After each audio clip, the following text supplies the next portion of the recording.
तो आज हम लोग स्टार्ट करेंगे इलेक्ट्रोस्टैट का लेक्चर नंबर 27 और इसमें हम लोग पढ़ेंगे self interaction energy of a body. मतलब कोई अगर कॉन्टिन्यूअस बॉडी है तो उसकी सेल्फ एनर्जी कितनी होगी। अभी तक तो हम लोग ये सोच रहे थे कि जो पॉइंट डिस्क्रीट चार्जेस होते थे उनकी वजह से दो डिस्क्रीट चार्ज होते थे तो उनके बीच में एक इंटरेक्शन होता था, तो उनके बीच की इंटरेक्शन एनर्जी निकाल लेते थे के Q1 Q2 अपॉन में आर। लेकिन अगर कोई कॉन्टिन्यूअस बॉडी है उसकी भी एक अपनी खुद की एनर्जी होगी, सेल्फ एनर्जी उसे लोग नाम देंगे। तो उनकी सेल्फ एनर्जी क्या होगी, होगा क्या बेटा कि इन्फिनिटी से अगर मान लो ये कोई बॉडी मैंने बनाई है, ये कोई कॉन्टिन्यूअस बॉडी है, तो चार्ज को इन्फिनिटी से लेकर के इस कॉन्टिन्यूअस बॉडी के ऊपर लाने में जितना वर्क डन करना पड़ेगा, इस कॉन्टिन्यूअस बॉडी के ऊपर लाने में जितना वर्क डन करना पड़ेगा उसी को हम लोग क्या कहेंगे बेटा, सेल्फ एनर्जी कहेंगे इसकी। तो मैंने कह दिया कि सेल्फ एनर्जी क्या है बेटा, सेल्फ एनर्जी है the work done required, the work done, self energy is the work done required, work required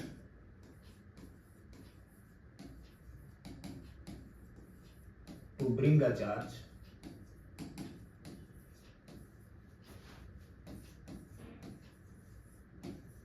from infinity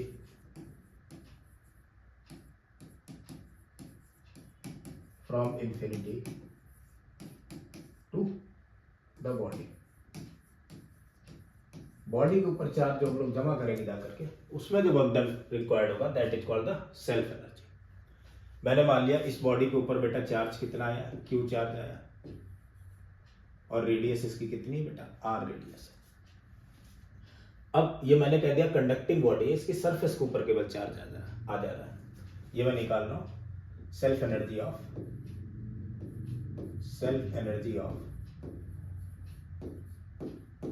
conducting sphere.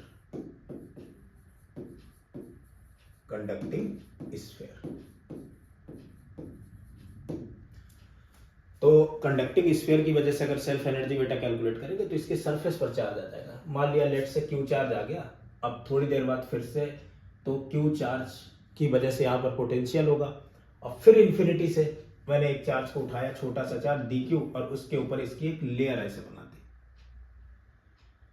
तो अब dQ को लाने में भी यहाँ पर कुछ वर्क डन करना पड़ेगा। तो मैंने मान लिया इन्फिनिटी से dQ चार्ज को लाने में जो वर्क डन करना पड़ रहा है वो चिन्ना से छोटा सा वर्क डन करना पड़ रहा है, और वो छोटा सा वर्क डन बेटा क्या होगा, वो होगा यहां का चार्ज dQ इनटू पोटेंशियल, इस पॉइंट का potential difference between infinity to this, that is the B। और बच्चों को अच्छे से पता है कि जो पोटेंशियल होता है बालक वो होता है K, इस चार्ज की वजह से जो Q फैला हुआ, Q अपॉन में इसकी रेडियस R dQ हो गया। तो टोटल वर्क डन कितना करना पड़ेगा, वही सेल्फ एनर्जी है। सो बच्चा बोले कि सर टोटल वर्क डन तो करना पड़ जाएगा K, 1/R तो कांस्टेंट है, इंटीग्रेशन ऑफ Q dQ। कहां से कहां तक इंटीग्रेट करोगे बेटा Q dQ को, अगर मैं Q dQ की बात करूं, अगर मैं Q dQ की बात करूं तो Q dQ कितना होना चाहिए, ध्यान देना। अगर मैं Q dQ की बात करूं, मैंने पहले लिख दिया था बेटा कितना था, ये जो वर्क डन TW आया था वो किसके इक्वल हो गया था, Q dQ into potential B। तो TW की वैल्यू आ गई थी, पोटेंशियल आ गया था अपने पास में KQ/R radius and DQ। So potential energy निकालेंगे, टोटल वर्क डन यानी इंटीग्रेशन इसका कर देंगे, और ये वैल्यू आ जाएगी बेटा K/R times of integration of Q into DQ। Limit कहां से कहां तक बालक इसकी लगानी, तो लिमिट तो अपन लोग लगाएंगे कहां से कहां तक बेटा, Q की लिमिट, पहले स्मॉल Q चार्ज था, धीरे इकट्ठा करते करते करते करते इस पर मैंने चार्ज कितना इकट्ठा कर दिया बेटा, कैपिटल Q चार्ज आ गया। तो यहाँ पर लिमिट लगाएंगे कहां से, 0 से लेकर के कैपिटल Q। अब जो इसकी सेल्फ एनर्जी आ जाएगी वो कितनी आ जाएगी बालक, वो सेल्फ एनर्जी आ जाएगी K/R times of Q dQ का इंटीग्रेशन बेटा कितना होगा, Q²/2, लिमिट 0 से लेकर के कैपिटल Q तक, upper limit minus lower limit. So potential energy तो बच्चा आ जाएगी K कैपिटल Q²/2R। ये self potential energy K capital Q²/2R, ये सेल्फ पोटेंशियल। तो सेल्फ पोटेंशियल एनर्जी है क्या बेटा, इन्फिनिटी से किसी चार्ज को किसी रेगुलर बॉडी के ऊपर डिस्ट्रीब्यूट करने में जो वर्क डन लगाते हैं, या रेगुलर बॉडी के ऊपर चार्ज को इकट्ठा करने में जितना वर्क डन करना पड़ता है, that is called the self energy of the body. एक तरीके से इसे बेटा और सोच सकते थे। कैसे बेटा, ध्यान दो। अगर मैं ये कहूं कि यहां पर पॉजिटिव चार्ज पूरा का पूरा इकट्ठा हो चुका है, तो पॉजिटिव चार्ज अगर इकट्ठा हो चुका है तो इसका मतलब क्या हुआ, मैं बता रहा हूं, देखो ध्यान देना बेटा। अगर यहां पर पूरा पूरा पॉजिटिव चार्ज इकट्ठा हो चुका है, तो पॉजिटिव चार्ज इकट्ठा होने का मतलब क्या हुआ बेटा, ये इसके चारों तरफ एक स्फेरिकल सेल होगी ऐसे। इसका मतलब ये हो गया कि इलेक्ट्रिक फील्ड ऑफ लाइंस इससे चल रही होगी ऐसे। और ये इलेक्ट्रिक फील्ड ऑफ लाइंस कहां से कहां तक चलेंगे बेटा, बोलेंगे कि पॉजिटिव से नेगेटिव की तरफ। और नेगेटिव कहां पर है, नेगेटिव तो बेटा इंफिनिटी पर है, क्योंकि पॉजिटिव तो वहीं से तोड़ करके लाए हम लोग। तो इंफिनिटी पर कोई नेगेटिव चार्ज है, वहां तक ये इलेक्ट्रिक फील्ड ऑफ लाइंस चलती हुई चली जा रही। अब इलेक्ट्रिक फील्ड ऑफ लाइंस की फॉर्म में यहां से लेकर के इंफिनिटी तक, भाई इसकी सरफेस से लेकर के इंफिनिटी तक एनर्जी डिस्ट्रीब्यूट हो रही, इसकी वजह से। यही इसकी सेल्फ एनर्जी है।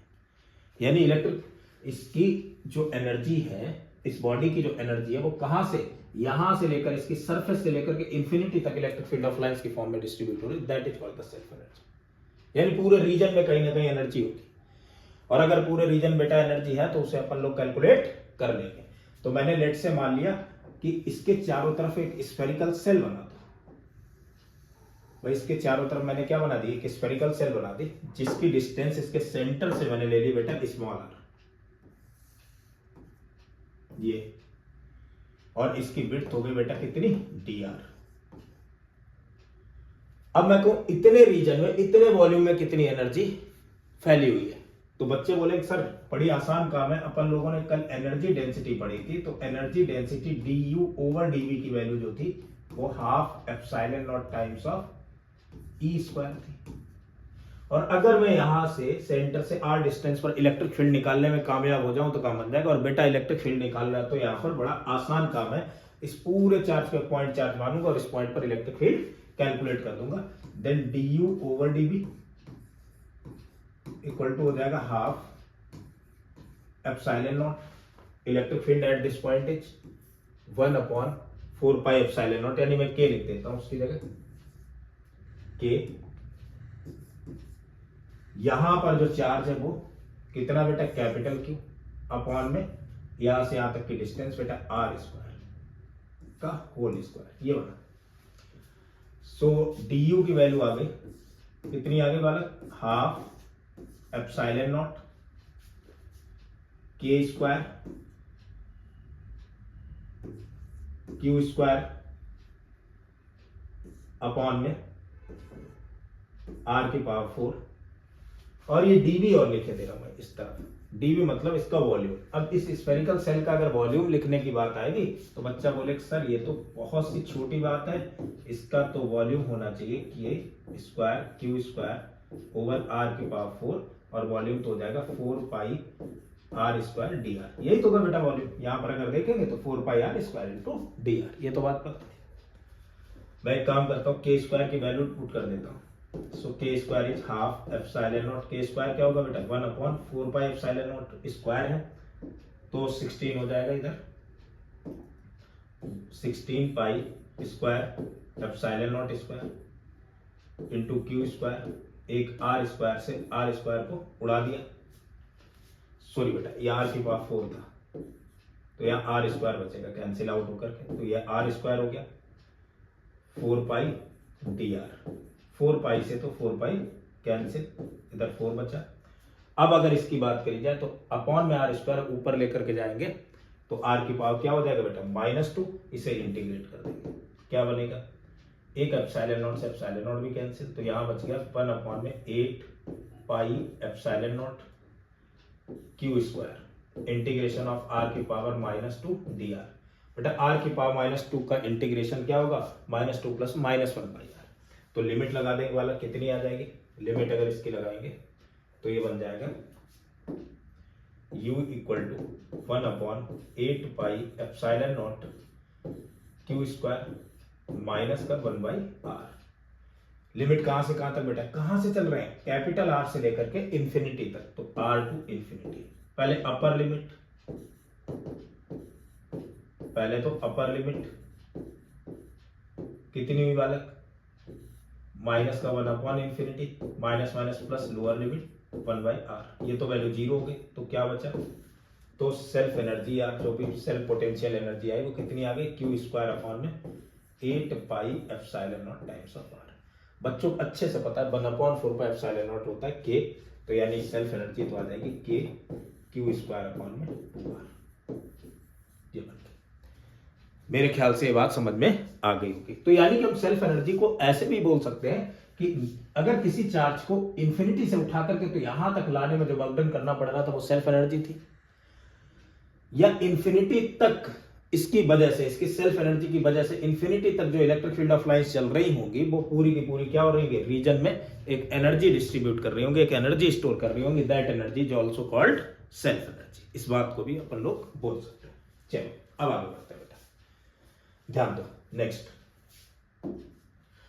अगर मान लो अपने पास में नॉन कंडक्टिंग कोई स्फीयर हो, उसकी सेल्फ एनर्जी क्या होगी, देन नेक्स्ट है self energy of, next is self energy of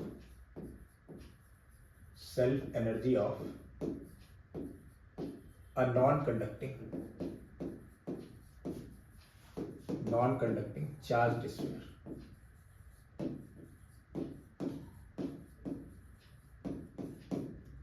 तो अगर कोई नॉन कंडक्टिंग चार्ज स्फीयर है उसकी बेटा सेल्फ एनर्जी क्या होगी, भाई निकाल ले जाएंगे, कोई बड़ी बात तो नहीं। क्या होनी चाहिए, बच्चे बोलेंगे सर इसकी जो सेल्फ एनर्जी निकालेंगे वो एक तरीका है अपने पास में कि एक तो एनर्जी डेंसिटी से निकाल सकते हैं और दूसरा नॉन कंडक्टिंग है, तो इस पूरे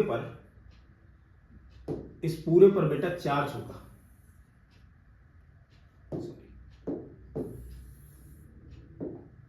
नॉन कंडक्टिंग है तो इस पूरे पर चार्ज डिस्ट्रीब्यूट होगा, पूरे थ्रू आउट वॉल्यूम, जिसकी चार्ज डेंसिटी रो होगी, ऐसे।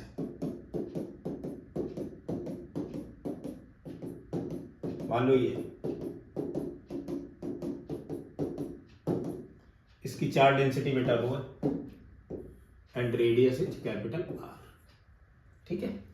रेडियस कैपिटल आर है, चार्ज डेंसिटी रो है और इस पर टोटल जो चार्ज है बेटा वो कैपिटल क्यू है। इसकी वजह से सेल्फ एनर्जी फाइंड आउट करनी, इसकी कितनी होगी, होगा क्या, ये बेटा फॉर्म कैसे होगा समझो। पहले इनिशियली इंफिनिटी से कोई चार्ज उठा करके यहाँ रखेंगे, फिर और थोड़ा सा छोटा चार्ज आएगा, फिर एक और लेयर बनेगी, फिर और चार्ज आएगा और लेयर, फिर और चार्ज आएगा और लेयर, इस तरीके से यहाँ पर प्लस क्यू चार्ज मान लो यहाँ तक आ चुका है, ऐसे मान लो प्लस क्यू चार्ज इतना फैल चुका है, स्मॉल क्यू। अब मैं थोड़ा सा और चार्ज अगर उठाना चाह रहा हूं तो अगर थोड़ा सा और चार्ज उठाओगे मतलब यहां पर, तो चार्ज छोटा सा चार्ज और लेकर के आ गया डी क्यू, उसकी वजह से एक और ये चार्ज की कोई लेयर बन गई, ऊपर ऐसी लेयर बन गई चार्ज की, जिसकी विड्थ मान ली मैंने डी आर, ये विड्थ लेट से डी आर, और यहां चार्ज आ गया छोटा सा डी क्यू। तो इंफिनिटी से इतने चार्ज को लाने में जो वर्क डन करना पड़ेगा वो एनर्जी की फॉर्म में स्टोर होने लगेगा। तो छोटा सा चार्ज में लेकर के आया डी डब्ल्यू डी क्यू, उसकी वजह से वर्क डन करना पड़ा डी क्यू, और यहां पर पोटेंशियल लिख लेंगे इसका बी। अब इधर पोटेंशियल लिखना कोई बड़ी बात तो है नहीं, बच्चे बोलेंगे सर पोटेंशियल तो हम लोग आराम से कैलकुलेट कर सकते हैं, वो तो वैल्यू होगी स्मॉल क्यू चार्ज की। अभी यहाँ पर स्मॉल क्यू चार्ज है, पूरा तो इकट्ठा करना बेटा कैपिटल क्यू, तो स्मॉल क्यू चार्ज की वजह से जो पोटेंशियल आएगा उससे अगर अपन लोग लिखेंगे तो डी क्यू इंटू बी है, डी क्यू की वैल्यू बेटा कितनी है, ऐसे ही रहने दो, बी की जगह लिखोगे बेटा के स्मॉल क्यू अपॉन में आर। एक चीज ध्यान देना बेटा, जैसे जैसे हम लोग चार्ज की लेयर बनाते जाएंगे रेडियस भी तो बढ़ती जाएगी, यानी डी चार्ज और ये आर दोनों वेरिएबल है, तो ऐसे तो इंटीग्रेशन इसका पॉसिबल नहीं है। क्या काम करना पड़ेगा सर, एक काम कर लेते हैं, चार्ज को अपन लोग किसके टर्म में, आर के टर्म में अगर लिख लिया जाए तो काम बन जाएगा। या आर को चार्ज के टर्म में लिख लिया जाए। अब ध्यान देना बेटा, इस पूरे पर जो चार्ज होगा इतने पर वो स्मॉल क्यू होगा, उसकी वैल्यू क्या होगी 4/3 pi small are cube, uniformly distributed है, volume into charge density rho. तो इस क्यू को एक तरीके से और लिख सकते हैं बेटा 4/3 पाई आर क्यू, और इस रो की जगह चार्ज डेंसिटी की जगह total charge capital Q upon में भाई चार्ज पर यूनिट वॉल्यूम, इसका वॉल्यूम लिख देंगे 4/3 पाई कैपिटल आर क्यू। मैंने 4/3 पाई से 4/3 पाई को तो मार दिया, तो स्मॉल क्यू की वैल्यू आ गई कैपिटल क्यू अपॉन में आर क्यू, ये कांस्टेंट है, इनटू आर क्यू। बच्चा बोले सर डी क्यू और लिख दो, काम बनता है। भाई क्यू की वैल्यू तो आर के टर्म में निकाल लेंगे, डी क्यू और निकाल लें, तो एक बार डिफरेंशिएशन इसका कर देंगे। So d q equal to q by capital R cube, और इस आर क्यूब का डिफरेंशिएशन क्या हो जाएगा बेटा स्मॉल आर क्यूब का 3r² dr बन गया। ये डी क्यू आ गया, वैल्यू उठा के आप पुट कर देते हैं, तो work done dw equal to क्या आ जाएगा बेटा डी क्यू की जगह क्या लिखेंगे बेटा कैपिटल क्यू अपॉन में R cube into 3r² dr, K constant small Q upon में आर था, और स्मॉल क्यू तो वैल्यू अपन लोग को पहले से पता है capital Q upon R Q into small are Q, ठीक है। तो यानी डी डब्ल्यू की वैल्यू जो आ जाएगी बालक वो कितनी आ जाएगी कैपिटल के क्यू अपॉन में आर क्यू, स्मॉल क्यू की जगह बेटा कैपिटल क्यू अपॉन में R cube times of small R cube D R into 3r² और करेंगे तो r की पावर 5 बनेगा अपॉन में r, एक r से तो एक r को उड़ा दिया, यहां बचा r की पावर 4, तो टर्म बन गया बेटा dw that is equal to k q² upon में r to the power 6 r to the power 4 dr, integration करते हैं तो यही potential energy self energy form में स्टोर होगी। तो 3k q² अपॉन में r to the power 6 r to the power 4 का बेटा इंटीग्रेशन क्या होगा r की पावर 5 अपॉन में 5, लिमिट कहां से कहां तक, लिमिट सर 0 से लेकर के कैपिटल r तक, तो ये बन जाएगा capital r to the power 5 upon में 5, ये टर्म और ये term cancel, so self energy तो आ गई कितनी बालक 3k q² अपॉन में r, और ये बनेगा 5, ये बाकी सेल्फ एनर्जी। मेरे ख्याल से ये बात समझ में आ गई होगी। अच्छा, इसे दूसरे तरीके से भी सोच सकते थे, अगर सर मेरा मन नहीं है ऐसे कि मैं सेल्फ एनर्जी इस तरीके से निकालूं, मैं तो एनर्जी डेंसिटी वाले तरीके से निकालना चाह रहा हूं। हाँ बालक, एनर्जी डेंसिटी वाले तरीके से इसे निकाल सकते हैं, कोई बड़ी बात तो नहीं है। कैसे निकाली जाएगी भाई एनर्जी डेंसिटी वाले तरीके से, समझो। अगर मुझे मान लो ये जो सेल्फ एनर्जी है इसे एनर्जी डेंसिटी वाले मेथड से बताना है, तो क्या काम करें, देखो ध्यान दो बेटा, मैं ऐसे एक स्फीयर कंसीडर करूंगा, एक मैंने स्फीयर कंसीडर किया, उसके अंदर मैंने एक स्फेरिकल सेल बना ली, इतने में मैं एनर्जी निकाल लूं कितनी भी, भाई इसमें मैं एनर्जी निकाल लूं कितनी इसके अंदर है, इस वॉल्यूम के अंदर, और बाहर निकालू। बेटा बच्चे बोलेंगे सर बाहर तो निकालना आ चुकी थी, पहले से ही हम निकाल चुके थे। बाहर जो पोटेंशियल एनर्जी अपन लोगों ने निकाली थी, बाहर की तरफ जो पोटेंशियल एनर्जी निकाली थी बेटा, वो कितनी आई थी k/2r। कहां से, कैपिटल R से लेकर के इंफिनिटी तक जो पोटेंशियल निकाली थी वो k/2r आई थी। अंदर अगर और निकालना है तो काम बन जाएगा सर, अंदर कहां से, 0 से लेकर, क्यों, क्योंकि देखो बेटा इसमें पूरे में चार्ज फैला है, तो इलेक्ट्रिक फील्ड ऑफ लाइंस यहां तो होंगी, एनर्जी होगी, लेकिन इस चार्ज की वजह से बाहर भी होंगे, तो यहां से 0 से लेकर के इंफिनिटी तक अपन लोग को निकालनी है कि सेल्फ एनर्जी कितनी फैली हुई, वही सेल्फ एनर्जी होगी बॉडी की। तो यार कोई बड़ी बात तो है नहीं, मैंने यहां से यहां तक तो निकाल लिया ना, बाहर पहले वाले केस में निकाल चुका हूं, जब सरफेस पर ऐसे एनर्जी हुआ करती है, तो पहले वाले केस में अपन लोग निकाल चुके हैं, जब कंडक्टिंग स्फीयर था, सरफेस पर केवल चार्ज फैला हुआ था। अब चार्ज अंदर भी है तो इनसाइड भी अपन लोग कैलकुलेट करने जाएंगे, दोनों को क्या कर देंगे, जोड़ देंगे। चलो निकालते हैं। तो ये स्मॉल r डिस्टेंस और ये dr है। इधर अगर अपन लोग बात करें वर्क डन की, तो work done d W equal to आ जाएगा के, सॉरी वर्क डन होगा बेटा कितना, सॉरी बेटा सेल्फ एनर्जी वाले मेथड से, सेल्फ एनर्जी वाले मेथड से अगर देखें तो D U over D V equal to half epsilon naught into E square, और यहां पर जो इतने चार्ज की वजह से ई होगा वो कितना होगा बेटा, वो ई तो हो जाएगा बालक 1/4 पाई एप्सिलॉन नॉट इस पोर्शन में चार्ज, इतने अंदर इनसाइड कितना चार्ज, तो पूरे पर तो चार्ज बालक फैला हुआ कैपिटल क्यू, पूरे पर चार्ज तो फैला हुआ है बेटा कैपिटल क्यू,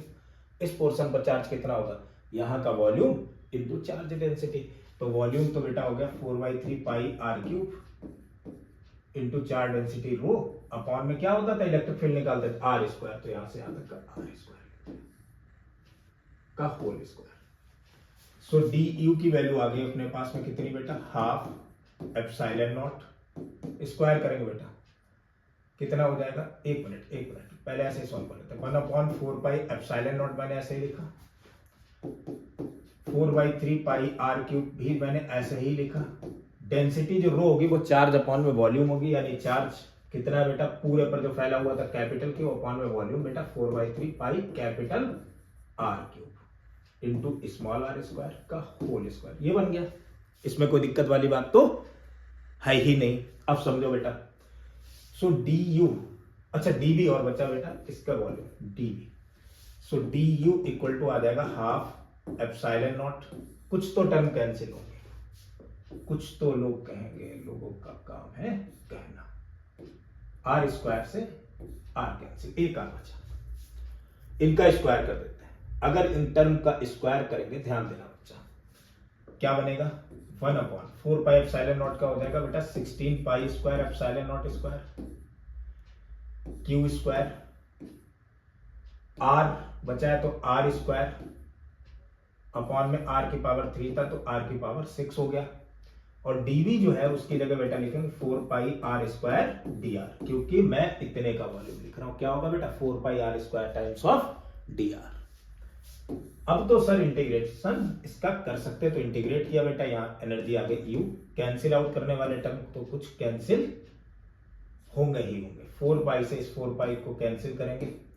इधर बचेगा बेटा 4, अब इसको इंटीग्रेट कर देते तो 1/2 इंटू 4 क्या हो गया बेटा 1/8 और इधर बना क्यू स्क्वायर अपॉन में आर की पावर 6 आर की पावर 4 डी आर, लिमिट लगा देंगे बेटा 0 से लेकर के आर,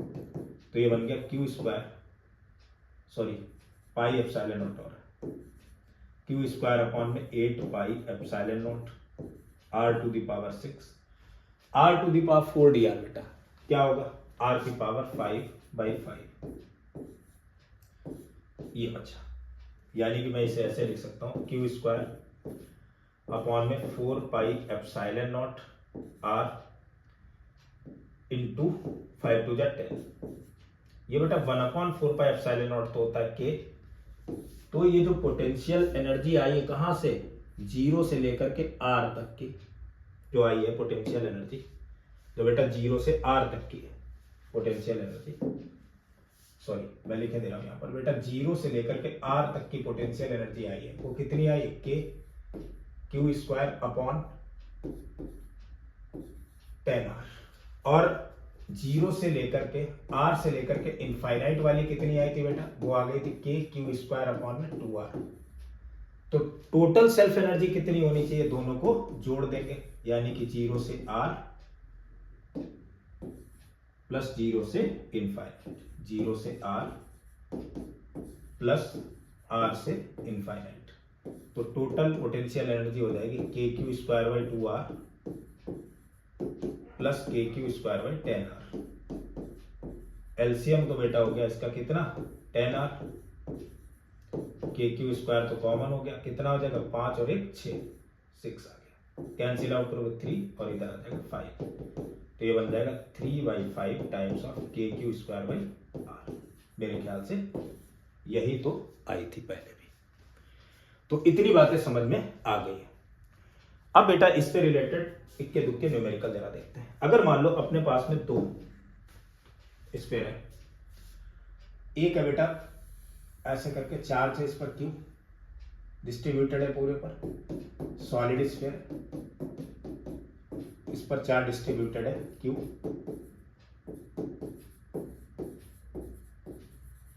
एक बेटा हॉलो स्फीयर है और इस पर भी चार्ज डिस्ट्रीब्यूटेड है क्यू, दोनों पर कैपिटल क्यू चार्ज डिस्ट्रीब्यूटेड है, इस पर भी और इस पर भी। ये एक दूसरे से स्मॉल आर डिस्टेंस पर रखे हुए हैं। इसकी रेडियस है बालक R1, इसकी रेडियस है R2, और मैं ये बोल रहा हूं कि स्मॉल r की वैल्यू जो है वो ग्रेटर देन R1 है और ग्रेटर देन R2 है। Then find energy of the system, इस पूरे सिस्टम की एनर्जी फाइंड आउट करनी। देन फाइंड एनर्जी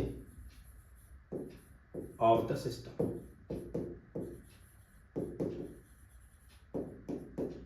तो बेटा इसमें जो एनर्जी होगी अगर देखेंगे तो दोनों के बीच में एक तो इंटरेक्शन एनर्जी होगी, वो एक ही होगी, और इसकी सेल्फ एनर्जी प्लस इसकी सेल्फ एनर्जी, यानी मैं लिख सकता हूं टोटल एनर्जी सिस्टम की self energy of R1 plus self energy of sphere 2 plus interaction energy. अब बेटा सॉलिड स्फीयर की जो सेल्फ एनर्जी थी जिसमें चार्ज अंदर भी डिस्ट्रीब्यूटेड था, कंडक्टिंग है वो नॉन कंडक्टिंग है, उसकी तो सेल्फ एनर्जी निकाल चुके थे बालक, कितनी आई थी 3/5 के क्यू स्क्वायर अपॉन में आर। हॉलो स्फीयर की भी अपन लोग निकाल चुके थे बेटा, वो कितनी आई थी के क्यू स्क्वायर बाई 2r, और इनके बीच की इंटरेक्शन एनर्जी कितनी होगी के Q1 इंटू Q2 यानी क्यू स्क्वायर अपॉन में इनके बीच की distance that is the R. ये आ जाएगी। यहां तक मेरे ख्याल से बात समझ में बच्चों के आ गई होगी, एक में बेटा R1 एक में R2, तो ये सेल्फ एनर्जी होगी इसकी। अच्छा अगर ऐसा ना बोला जाए, ये बोल दिया जाए कि एक स्फीयर दूसरे के अंदर रखा हुआ, एक स्फीयर है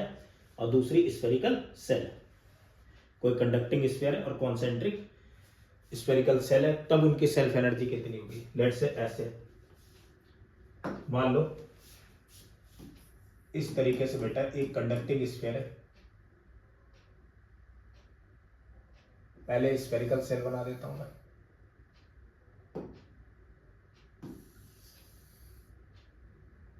सॉरी,